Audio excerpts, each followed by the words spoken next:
آپ قانون سازی میں کیا ارادہ رکھتے ہیں؟ دیکھیں مجھے ایگزیکٹ ڈیٹیل اس لیے نہیں پتا کہ میں وکیل نہیں ہوں اور یہ وکیل ڈیل کر رہے ہیں، لیکن میں یہ ضرور آپ سے کہہ سکتا ہوں کہ جو بھی لیجسلیشن ہوگی، اگر کانسٹیٹیوشنل امینڈمنٹ ہے یا لیجسلیشن ہے، وہ اپوزیشن کی اور ساتھ مل کے اس کے بغیر نہیں ہو سکتی.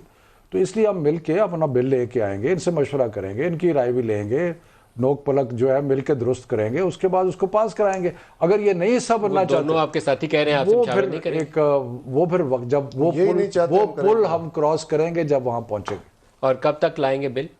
یہ اس کا دیکھیں 6 مہینے اگر ہیں تو اس کا مطلب ہے کہ ٹیکنیکلی تو ارجنسی اتنی نہیں ہے، لیکن میں اس پہ اس لیے بات نہیں کرتا کیونکہ میں وکیل نہیں ہوں اور مجھے ابھی تک ان کا ایگزیکٹ پتہ نہیں ہے کہ وہ کس طرح کریں گے. لیکن جو بھی لیجسلیشن لانی ہوگی، کیا سرائی سے بچنے کے لیے بہتر ہے ویسے اس معاملے کے اوپر جلدی وہ پل کراس کر لیں آپ؟ جس میرا خیال ہے کہ اچھی بات ہے جلدی کراس ہو جائے، اور اچھی بات ہے کہ ان سے سب سے مل کے طے ہو جائے. مل کے گزارش یہ ہے کہ 6 ماہ کا ٹائم ملا ہے، کافی ٹائم ہے اس میں بڑے تحمل سے، کوئی جلد بازی نہیں کرنی چاہیے.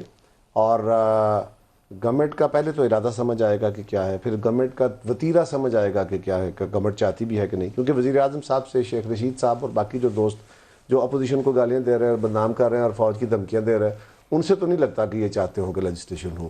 لیکن اب دیکھتے ہیں کہ لیجسلیشن لاتے کیسے ہیں. اور دوسری گزارش یہ ہے کہ مجھے ایک لائن صرف ایک لائن اتنی ہے کہ انسانی رویے بہرحال بہت میٹر کرتے ہیں انسانی تعلقات میں. قومی ضرورتیں ہیں، اور یہ تعیناتی کا تو ایشو ہے نہیں. 6 مہینے کے لیے تو ایکسٹینشن ہوئی ہے، ایکسٹینشن کا ایشو ہے. تعیناتی اختیار وزیر اعظم کا ہے، اس میں کوئی دوسری رائے نہیں ہے. ہم بھی کہتے ہیں کہ ان کا اختیار رہنا چاہیے، لیکن اس کے اندر بھی کوئی ایسا طے کرنا چاہیے طریقہ کہ ڈسکریشنز کم سے کم ہو جائیں. کیونکہ